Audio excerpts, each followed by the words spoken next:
Presiden Prabowo Subianto membantah tudingan masyarakat bahwa dirinya tidak dikendalikan oleh mantan Presiden Indonesia Joko Widodo menyusul keputusannya mewakili negara mengambil alih pembayaran cicilan bunga utang WUS sebesar 1,2 triliun per tahun selama 60 tahun ke depan ke China's Development Bank. Bahkan Presiden Prabowo Subianto juga meminta kepada seluruh masyarakat Indonesia untuk berhenti menyebarkan narasi bahwa dirinya masih dikendalikan oleh mantan Presiden Indonesia Joko Widodo.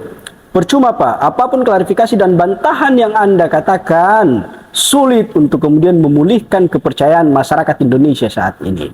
Anda mengambil keputusan untuk kemudian tampil sebagai tameng politik bagi Joko Widodo dan seluruh kroni yang kemudian terlibat dalam proyek WUS di saat masyarakat Indonesia sedang optimis berharap kepada Anda untuk kemudian menyelesaikan secara hukum indikasi markup dan korupsi yang kemudian terlihat terang dalam konteks perencanaan, pengerjaan sampai dengan finishing proyek WUS. Anda justru membebani masyarakat Indonesia untuk kemudian menanggung pembayaran cicilan bunga utang WUS ke China's Development Bank lewat penarikan pajak yang berlangsung selama 60 tahun ke depan. Dengan memutuskan menjadi tameng politiknya Joko Widodo dan seluruh kroninya, di saat yang sama Anda sedang menjatuhkan kredibilitas Anda sebagai Presiden Indonesia. Anda sedang mempermalukan diri Anda sendiri. Anda sedang menjilat ludah Anda sendiri. Masyarakat Indonesia masih ingat dengan kata-kata Anda. Nggak perlu ribut-ribut terkait dengan proyek WUS. Tidak ada masalah di dalamnya. Saya yang menjamin, saya yang akan bertanggung jawab. Kalimat yang secara tegas bermakna manipulasi yang Anda tujukan untuk mencuci otak masyarakat Indonesia. Bahwa sesungguhnya di dalam proyek WUS itu tidak ada perilaku markup dan korupsi itu.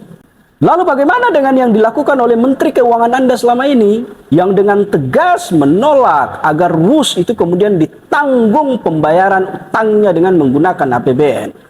Masyarakat Indonesia masih ingat dengan kata-kata Purbaya.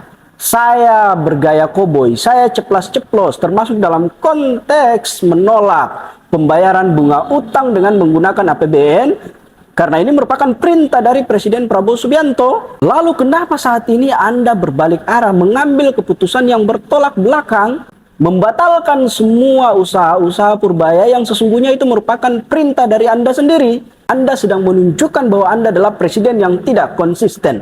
Anda sedang menjilat ludah Anda sendiri. Atau jangan-jangan Anda dengan Purbaya hanya sedang menyuguhkan tontonan drama 2 bulan bela rakyat. Bersama-sama berkomplot untuk kemudian membohongi masyarakat Indonesia. Seluruh masyarakat Indonesia itu sepakat bahwa proyek kereta cepat Jakarta-Bandung itu merupakan investasi